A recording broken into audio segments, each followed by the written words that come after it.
কেউ নেক কাজ করলে সেটা তার নিজের কল্যাণের জন্যই করেছে, আবার কেউ যদি পাপ কাজ করে সেটা তার নিজের জন্যই করেছে। এটা অন্য কাউকে দেওয়া হবে না। যার যার আমল আল্লাহ পাক রব্বুল আলামিন তাকেই দিবেন, সেই তার ফল ভোগ করবে।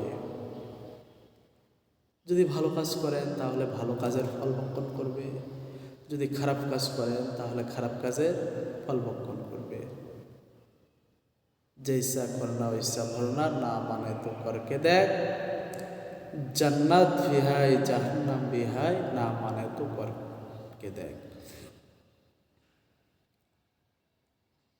যেমন কর্ম তেমন ফল, যদি না মানো তাহলে করে দেখো, জান্নাত আছে জাহান্নাম আছে, না মানে তো মরে দেখো, মরকে দেখ, মানে কি মরে দেখো। আল্লাহ রাব্বুল আলামিন বলেন সূরা হামিম সিজদা 46 নম্বর আয়াতে বলেন, মান আমিলা সালিহা ফালিনাফসিহি ওয়া মান আসাআ ফাআলাইহা ওয়া মা রাব্বুকা বিযাল্লামিল লিল আবিদ। যে নেক কাজ করে সে তার নিজের কল্যাণের জন্যই করে,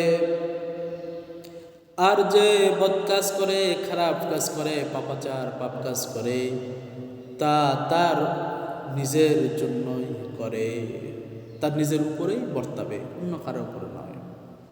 তোমার রব তার বান্দাদের প্রতি মোটেই জালিম নন। অর্থাৎ আল্লাহ পাক তার বান্দাদেরকে যে যেটা করেছে সেটাই তার প্রাপ্য, সেটাই তাকে দিবেন, এর মধ্যে অবিচার করা হবে না। আল্লাহ রাব্বুল আলামিন বলেন তোমাদের রব কখনো জালিম নয়। তোমরা যা করবে নিজের জন্য, তোমরা যা ছাড়বে তাও নিজের জন্য, তোমরা পাপ কাজ করলেও নিজের জন্য, ভালো কাজ করলেও নিজের জন্য। আল্লাহ রাব্বুল আলামিন বলেন যদি তোমরা পাপ করো তাহলে তোমাদের ঠিকানা হবে জাহান্নাম, আর যদি তোমরা নেক আমল করো তার বিনিময়ে আমি আল্লাহ তোমাদেরকে জান্নাত দিয়ে দেব। সুবহানাল্লাহ। আল্লাহ রাব্বুল আলামিন বলেন তোমার রব তার বান্দাদের উপর মোটেও জালিম নয়, পাপ অবিচার করবে না। আল্লাহ রাব্বুল আলামিন বলেন যে তোমাদের রব ন্যায় বিচার করবে, কিয়ামতের ময়দানে এক চাররা পরিমাণ যদি তুমি সওয়াব পাও সেটাও তোমাকে দেওয়া হবে, এক চাররা পরিমাণ যদি তোমার পাপ হয় সেটাও তোমাকে দেওয়া হবে। আল্লাহ রাব্বুল আলামিন পৃথিবীর বুকে আমাদেরকে ভালো ভালো কাজ, নেকমূলক কাজ করে ইন্তেকাল করার তৌফিক দান করুক ঈমানের হালতে।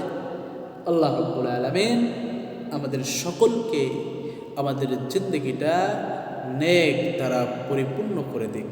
আমিন।